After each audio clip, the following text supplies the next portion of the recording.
Halo Bunia dan teman-teman, perkenalkan kami dari kelompok 2 yang beranggotakan Yohana Linda Pakipalupi dengan NIM 1913240003, kemudian saya Gabriela Sarah Huglota Barat dengan NIM 1913240004, dan Yohanes Don Bosco Tikneon dengan NIM 1913240038 akan mempresentasikan mengenai kapitalisme global dalam perekonomian Indonesia.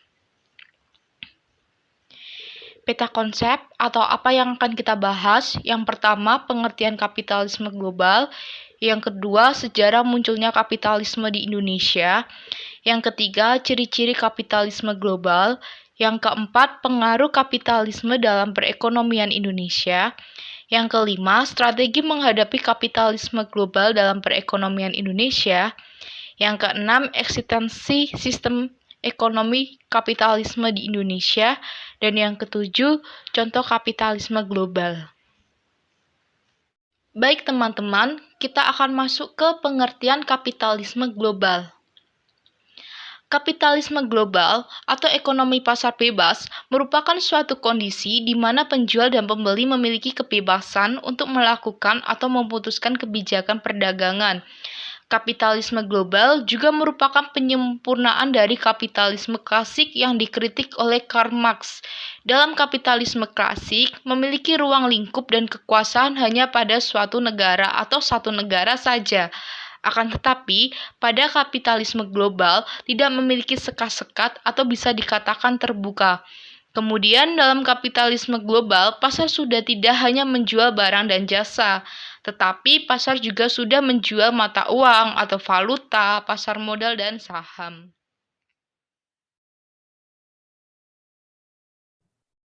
Yang kedua itu sejarah munculnya kapitalisme di Indonesia.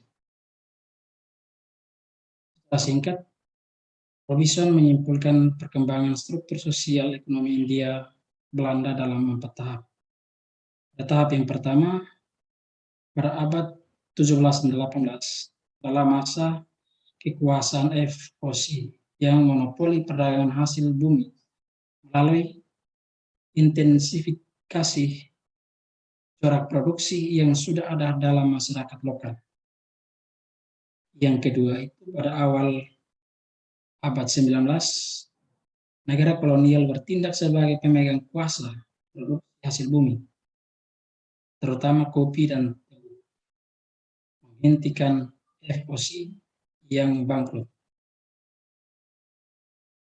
Lalu yang ketiga, pada akhir abad 19 hingga tahun 1930 adalah masa depresi berat, di mana ekonomi dunia goncang sehingga menurunnya permintaan pasar atas hasil bumi yang menurun drastis, yang berakibat pada banyaknya pabrik pengolahan gula dan kopi di Hindia Belanda gulung tikar atau yang disebut dengan bangkrut. Lalu yang keempat, pemerintah kolonial akhirnya mengesahkan undang-undang krisis yang membatasi impor bahan manufaktur.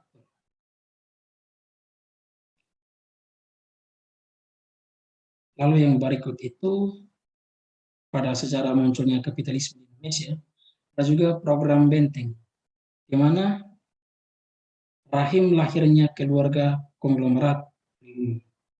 Yang pertama, program Benteng yang muncul di era kabinet Natsir merupakan salah satu strategi kebijakan untuk melindungi para pedagang pribumi dalam melakukan impor. Lalu yang kedua, menurut Robinson pada tahun 1986, program Benteng mengalami progres yang masih dalam memajukan pedagang importir pribumi. Tapi di sisi lain, ada biasa saran pemerintah menerima manfaat dari program tersebut. Baik, kita akan melanjutkan presentasi kita pada topik yang ketiga. Yang ketiga ini kita akan membahas tentang ciri-ciri kapitalisme global. Kelompok kami memaparkan ada 6 ciri. Kita akan membahas satu persatu. Yang pertama itu kebebasan hak milik secara individual atau harta. Hak milik perseorangan menjadi hal yang penting dalam sistem ekonomi kapitalis. Mengapa hal tersebut penting? Itu dikarenakan dalam perekonomian ini tidak ada hak milik yang berfungsi sosial atau dapat digunakan secara bersama oleh masyarakat luas. Sehingga suatu negara yang menggunakan sistem kapitalis akan memberikan kebebasan kepada rakyatnya dalam menimbun kekayaan pribadi tanpa mempedulikan posisi orang lain. Yang kedua, ada kebebasan untuk melakukan kegiatan ekonomi. Di mana pada ciri ini itu bebas untuk melakukan kegiatan ekonomi seperti mendirikan sebuah usaha dan mencari keuntungan sebesar-besarnya. Dalam kapitalisme, negara dan pemerintah tidak dapat ikut campur dalam kegiatan ekonomi tersebut. Yang ketiga, ada kebebasan untuk bersaing atau berkompetensi. Selain bebas untuk melakukan kegiatan ekonomi, pada sistem kapitalisme juga mendukung adanya persaingan atau kompetensi di antara pelaku usaha lainnya, di mana persaingan bebas itu memungkinkan perusahaannya itu untuk mencari keuntungan sebesar-besarnya selama kegiatan usaha tersebut legal. Maka dari itu, persaingan dapat terjadi antar pelaku bisnis, di mana mereka akan berlomba-lomba dalam memberikan produk yang berkualitas kepada masyarakat. Begitupun sebaliknya, pembeli juga bersaing untuk memperoleh harga yang sebaik mungkin. Yang keempat itu sikap mementingkan diri sendiri. Berdasarkan teori Adam Smith, itu dipercayai bahwa kemakmuran hidup seseorang itu bergantung pada rasa cinta terhadap diri sendiri, di mana setiap orang itu mempunyai kebebasan untuk bersaing dalam bisnisnya dengan menggunakan metode-metode untuk mencari laba yang setinggi mungkin. Dalam hal ini, semua kegiatan ekonomi dan sosial itu dilakukan untuk kepentingan setiap individu di dalam perusahaan. Sehingga sikap mementingkan diri sendiri ini menjadi bagian dari salah satu ciri sistem ekonomi kapitalis. Terus ciri yang selanjutnya itu minimnya campur tangan pemerintah atau negara, di mana pemerintah itu memberi kebebasan kepada pemodal untuk mengembangkan suatu kegiatan usahanya. Selain itu, pemerintah juga bertugas untuk membuat peraturan mengenai pembayaran pajak. Dalam sistem ekonomi kapitalis, individu tahu perseorangan sangat berperan besar dibandingkan sebuah negara. Yang terakhir itu dapat mengubah stigma masyarakat bahwa barang impor itu lebih berkualitas. Lalu yang keempat, pengaruhnya kapitalisme dalam perekonomian di Indonesia. Dalam hal itu terbagi atas dua ya teman-teman. Yang pertama, pengaruh positif dibagi atas 3 bagian. Yang pertama, mendorong aktivitas ekonomi secara signifikan. Lalu yang kedua, persaingan bebas akan mewujudkan produksi. Lalu yang ketiga atau yang terakhir, harga tingkat wajar dan rasional dan mendorong motivasi pelaku ekonomi mencapai presentasi terbaik. Lalu yang kedua itu pengaruh negatif terhadap kapitalisme dalam perekonomian Indonesia. Pengaruh negatif dibagi atas 3. Yang pertama, terjadi penumpukan harta. Lalu yang kedua, menimbulkan sifat individualisme yang berlebihan. Lalu yang ketiga, kurangnya sifat kerjasama antar sesama masyarakat. Yang kelima akan dijelaskan oleh teman saya. Baik teman-teman, sekarang kita akan membahas bagian yang kelima, yaitu strategi menghadapi kapitalisme global dalam perekonomian Indonesia. Baik, kurang lebih ada 6 strategi ya teman-teman. Yang pertama, memperbaiki kebijakan ekonomi untuk menghadapi gempuran pasar bebas. Pasar bebas identik dengan barang yang harganya murah, sehingga perlu adanya pengendalian harga supaya harga pasar produk domestik tidak jatuh.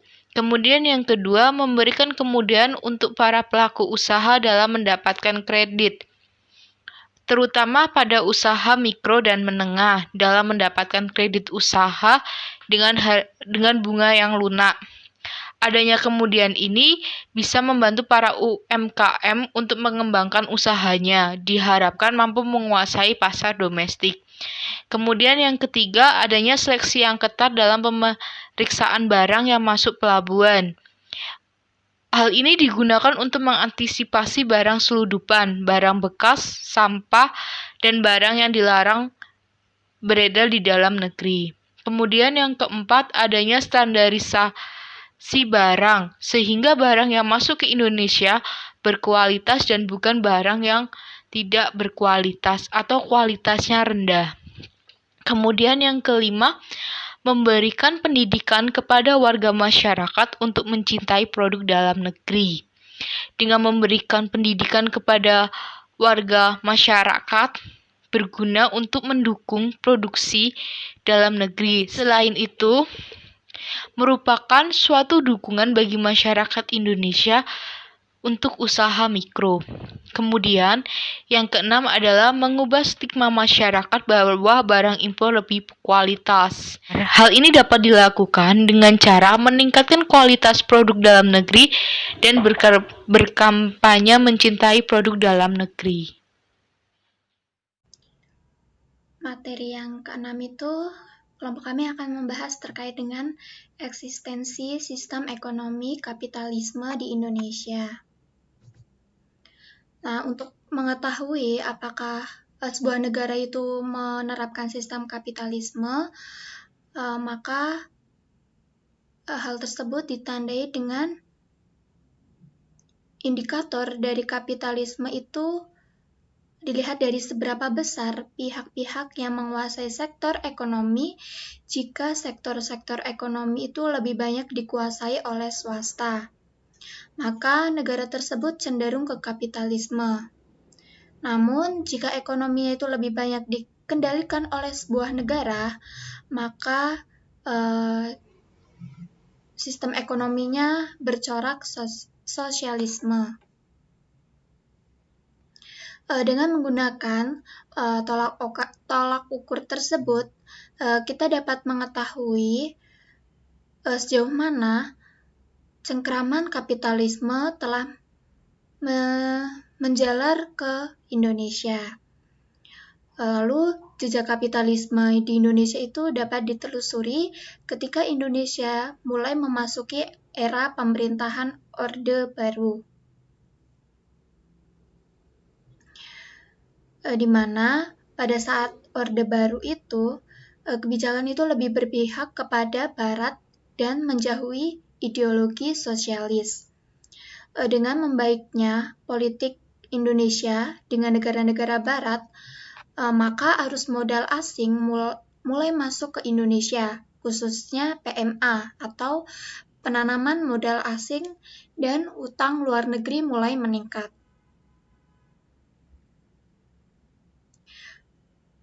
Pada awal tahun 1970-an, atas kerjasama dengan Bank Dunia, Dana Moneter Internasional atau IMF, Bank Pembangunan Asia atau ADB dibentuk suatu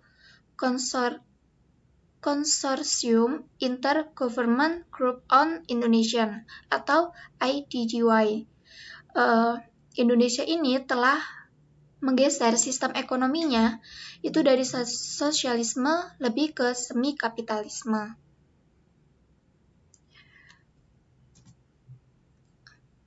Lalu pada akhir 1980-an dan awal 1990-an, sistem ekonomi di Indonesia itu terus mengalami pergeseran ke arah liberalisme atau liberalis. Baik dari sektor keuangan, industri maupun sektor perdagangan menggunakan sistem liberalisasi.